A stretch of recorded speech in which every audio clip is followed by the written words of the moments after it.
Célibataire, veuf et divorcé, comment enfin arriver à construire un bonheur à deux? Je crois que c'est important de prendre conscience que beaucoup de personnes, souvent, eh bien, auto-sabotent leur capacité à construire un bonheur à deux. Alors c'est vrai, il y a des gens qui ont eu un passé en amour qui était difficile, elles ont vécu des séparations, elles ont rencontré des personnes parfois toxiques pour elles, des manipulateurs, et elles ont du mal à elles ont eu du mal en tout cas à sortir de ces histoires et à redevenir célibataires, à être seules.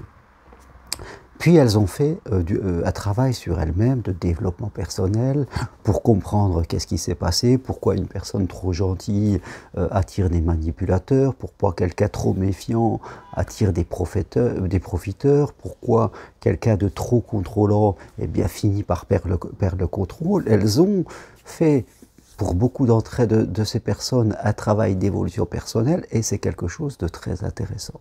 Maintenant, quand je m'aperçois que quand ces gens entrent vraiment en relation, eh bien là, les émotions souvent reviennent, les anciens schémas quelquefois refont surface, on commence à s'inquiéter, on commence à se poser des questions, on fait des interprétations, et c'est à ce moment-là, souvent, qu'on risque d'auto-saboter la nouvelle relation qui commence.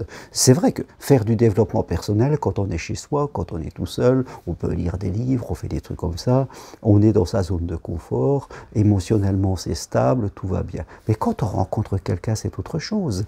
Donc là, nous sommes vraiment dans le feu de l'action et les émotions peuvent revenir, refaire surface, et les vieilles interprétations, tout d'un coup, vont, comme le printemps, reverdir et revenir ici. Et bien sûr, nous sommes deux. Si cela est valable pour vous, c'est valable pour l'autre aussi. Vous avez un passé, vous avez des anciennes histoires d'amour, mais l'autre aussi a un passé qui est différent du vôtre. Il a aussi certaines blessures qui peuvent être complètement différentes de votre propre histoire. Peut-être que vous étiez trop gentil parce que dans votre famille, on ne vous a pas appris à penser à vous et à satisfaire vos besoins et qu'on vous a fait croire que vous deviez toujours être là pour les autres et vous suradapter les autres. Donc vous essayez, vous, de penser à vous et de combattre vos automatismes de comportement, mais l'autre c'est peut-être différent.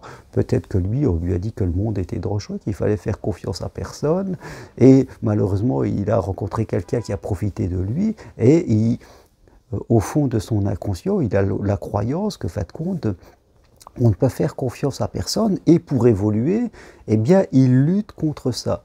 Alors, il a peut-être, les deux personnes ont progressé, elles ont fait un travail de développement personnel, elles ont conscience qu'elles ont ces croyances, et elles commencent à développer de nouveaux comportements. Mais quand elles font une rencontre, c'est souvent une période de fragilité, où il faut faire attention de ne pas auto-saboter la relation, parce que, à ce moment-là, nous sommes un petit peu, encore une fois, dans nos blessures. C'est vraiment un moment où il faut apprendre à se parler, à s'exprimer et à s'écouter.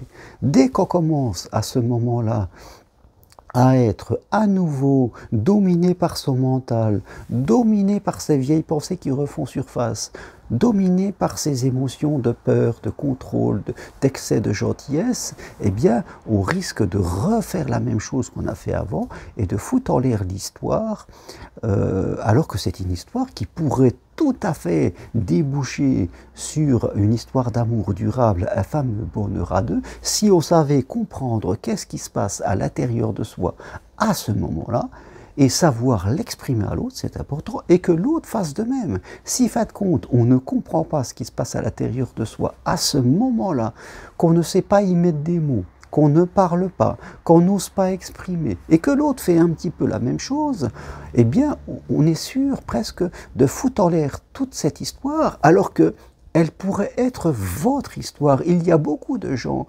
qui auto-sabotent des histoires que si ils arrivaient à mieux se comprendre, à mieux communiquer, ils s'apercevraient que ça serait des histoires complètement valables. Donc, si vous êtes dans une situation où, certes, vous avez eu des blessures du passé dans votre vie sentimentale, que vous êtes au début d'une relation, entre le premier jour, je dirais, et un an, et que vous sentez que vous êtes ballotté, vous interrogez, faites attention à ne pas être dans la désinterprétation, et c'est là où je peux, moi, vous aider pour vous apporter de nouvelles réponses, pour vous apporter d'autres angles de vue, et quelquefois, en un seul rendez-vous, on peut complètement changer les autres et vous permettre de ne pas détruire l'amour que vous attendez depuis longtemps, qui est là devant vous, qui vous attend, mais qui vous demande aussi de progresser et de ne pas, dans la réalité, parce que là vous n'êtes plus en train de faire du développement personnel assis sur votre canapé en train de lire des livres,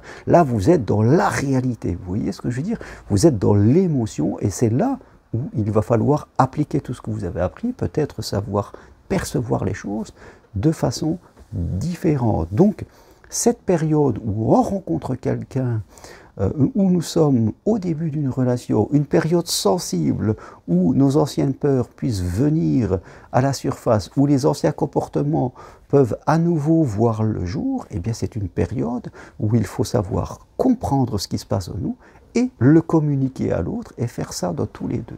Et si vous êtes dans une situation où vous ne comprenez pas ce qui se passe à l'intérieur de vous et vous ne savez pas le dire, eh bien prenez rendez-vous avec moi. Je me ferai un plaisir de vous permettre de mieux comprendre cela et surtout d'arrêter d'auto-saboter la grande histoire d'amour qui peut-être vous attend devant vous. Voilà ce que je voulais partager avec vous. Comment construire un bonheur à deux? Eh bien, c'est se comprendre soi-même et savoir l'expliquer à l'autre, surtout quand on est dans une période de turbulence, comme peut l'être le début d'une nouvelle histoire. Voilà ce que je partage avec vous aujourd'hui. Si vous voulez aller plus loin, prenez une consultation avec moi. C'est possible à distance de chez vous, en visio, WhatsApp, Skype ou MSN.